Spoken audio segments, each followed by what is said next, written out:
नमस्कार, मैं हूं Amod Srivastava. Amazing thought, amazing message, amazing information की दिशा में आज एक कदम और आगे।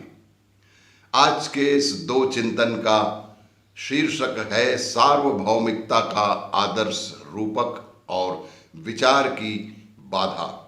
आपको ये मेरा वीडियो पसंद आए तो लाइक करें, शेयर करें और सब्सक्राइब बटन अवश्य ही दबाएं। सार्वभौमिकता का आदर्श एक रूपक। जल बहुत कीमती है।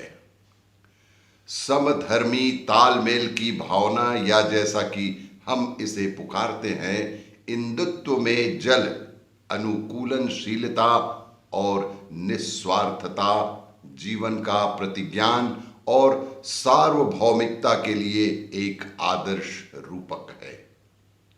जल आंतरिक रूप से दीक्षा से जुड़ा हुआ है।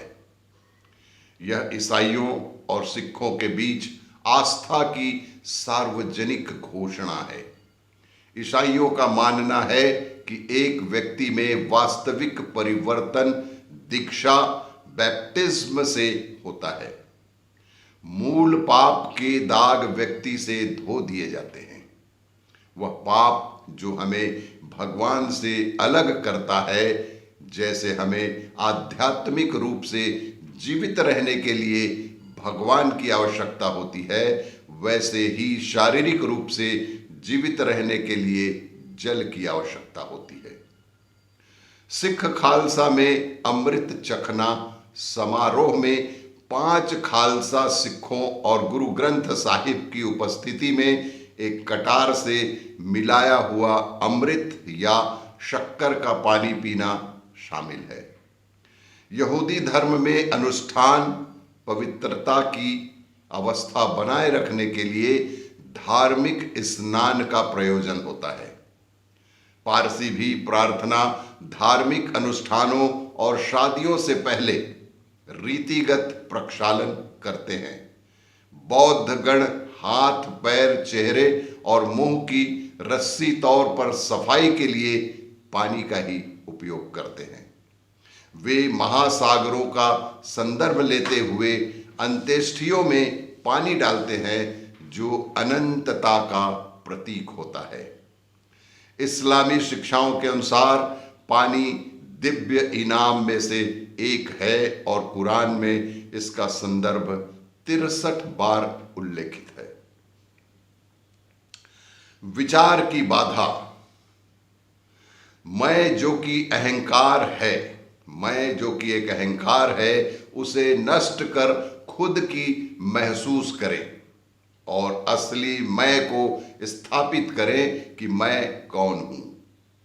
मैं कौन हूं कि पूछताछ के उत्तर के जरिए यह बिल्कुल साफ हो जाता है। आत्मज्ञान के विकास की यात्रा को नापने के लिए विचारों की गैर मौजूदगी को देखा जा सकता है। आत्मज्ञान अपने आप विकास को नहीं मानता है, विचार ही बाधा है। इन बाधाओं को हटाने से ही प्रगति का पता लगाया जा सकता है। आत्म परीक्षण के साथ आप इन विचारों के स्रोतों तक पहुंचते हैं और ये जांच ही विचारों के उस स्रोत को हटा देती है। ये प्रक्रिया संदेह को खत्म कर देगी और अंत में शांति की स्थापना होगी। इस तरह से हम ये कहने के लिए सक्षम हो जाएंगे कि आत्मज्ञान ही शांति है। इसलिए हम सभी को शांति बनाए रखने की बेहद जरूरत है। शांति की हमारा असली स्वभाव है। शांति ही हमारा असली मूलभूत स्वभाव है। खुद का एहसास करके आप अपने आप को आसानी से देव बुला सकते हैं। अहम ब्रह्मास्मि या मैं ही ब्रह्म हूं को शब्द और भाव दोनों में महसूस किया जा सकता है। जो आत्मज्ञान हासिल कर लेते हैं उन्हें ही हम संत कहते हैं। यात्रा कठिन नहीं है, केवल इस सवाल पर ध्यान दीजिए कि मैं कौन हूं और आपको उत्तर मिल जाएगा। शास्त्र कहते हैं आत्म परीक्षण आपको स्वयं के ज्ञान के रास्ते पर ले जाता है। हमें सतत आत्म परीक्षण करने चाहिए, इससे स्वबोध होना बेहद आसान हो जाता है। इसलिए समय समय पर आत्मनिरीक्षण करने की बेहद आवश्यकता है। जीवन को सरल, सुलभ और सुखमय बनाने के लिए समय समय पर आत्मचिंतन अवश्य करें और जीवन में शांति बनाए रखें। और इसी तरह मेरा वीडियो देखने के लिए लाइक करें, शेयर करें और सब्सक्राइब अवश्य करें। धन्यवाद।